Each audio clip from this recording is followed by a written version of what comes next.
Welcome to another fresh edition of Poly Playbook. We're serving up all the hot action, cool plays, and everything in between for Cal Poly Athletics. I'm Connor McCarthy. I'm Nate Edelman. I'm Brian Strong. Poly Playbook starts now. Who do you think will win the Super Bowl this year?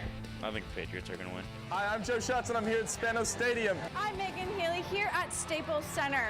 Myself will be taking on Sierra Highland, best pitcher in Big West softball history. Let's see how this goes. Tune in every week to Poly Playbook, right here on Mustang News. Hello and welcome to another fresh edition of Poly Playbook. We're serving up all the hot action, cool plays, and everything in between for Cal Poly Athletics. I'm Kallyn Hobmann. Poly Playbook starts now. The Cal Poly basketball team took on Hawaii last week, but was unable to lock down a lead. Senior guard Victor Joseph led the Mustangs in points with 11, recording his 16th double-digit game this season. Cal Poly forced the Rainbow Warriors into 14 turnovers, but was never able to catch up to their opponents.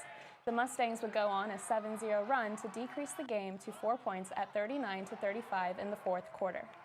Cal Poly ultimately lost to Hawaii 45-57. The team travels this Thursday to take on UC Irvine Thursday, January 18th at 7 p.m. The Cal Poly women's basketball team hosted CSU Northridge in a Big West Conference game on Saturday, January 13th, having won 2 of their last 3 games. Senior guard Din Leo Pepe continued her impressive play by scoring a team-high 20 points, and senior guard Gabby Grupolo added 18 points off the bench, her second highest scoring output of her collegiate career.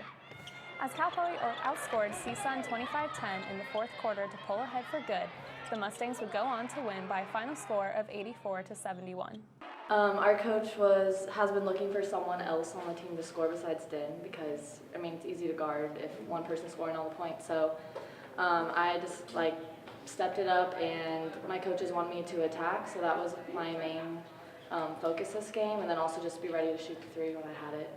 In the past years, I kind of struggled defensively, but since in my senior year, I wanted to lead my team to have that energy to want to play defense so that we get steals and get easy buckets. So just having that mindset on the defensive end was something I really wanted to focus on today.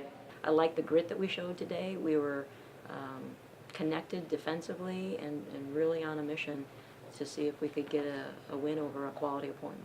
The Cal Poly wrestling team is currently 0-3 in dual meets after losing to Penn on January 7th. The non-conference duel took place in Stanford's Burnham Pavilion and Ford Center. Sophomore Matt Wilhelm gained many points for the Mustangs with a 6-0 lead with a takedown and 2 more takedowns in the final period, earning himself a win. The wrestling team will travel to Northern Colorado for a match on January 19th. Their next home game will be on January 26th when the Mustangs take on Stanford. Junior right-handed pitcher Michael Clark was named to Collegiate Baseball's All-American second team. After a rocky freshman season, Clark posted great numbers out of the bullpen in his sophomore season with a 2.59 ERA, a 5-0 record, and 11 saves. His 11 saves put him at 4th in the Cal Poly record book. With the departure of Eric Oatman and Spencer Howard, Clark may have to step into a starting role this season. After 38 wins last season, the Cal Poly softball team will begin its 2018 season next month. Before the Mustangs play in the Big West Conference at the end of March, they are scheduled to play in several tournaments. They will start their season at the Stacy Winsberg Invitational in Los Angeles, February 9th to 11th, where they will play against UCLA. This season, the softball team will participate in the Judy Garman Classic for the first time on March 1st through March 4th at Cal State Fullerton. The team's first home game will take place at the annual Mustang Classic on March 9th, where they will play doubleheaders against North Dakota and Marist before taking on other teams throughout the weekend. Here's a look at some upcoming games for the Mustangs. Women's basketball will host UC Irvine Thursday at 7 p.m. in Mott Gym. Men's basketball will play UC Irvine Thursday in the Bren Events Center at UC Irvine at 7 p.m. And on Saturday, wrestling will take on Northern Colorado at 6 p.m. Well, that's all we have for Poly Playbook Sports Action this show. You can follow us on Snapchat, Twitter, and Facebook, or you can log on to mustangnews.net for continuous Cal Poly sports coverage. I'm Kallyn Hobmann. Have a great rest of your week.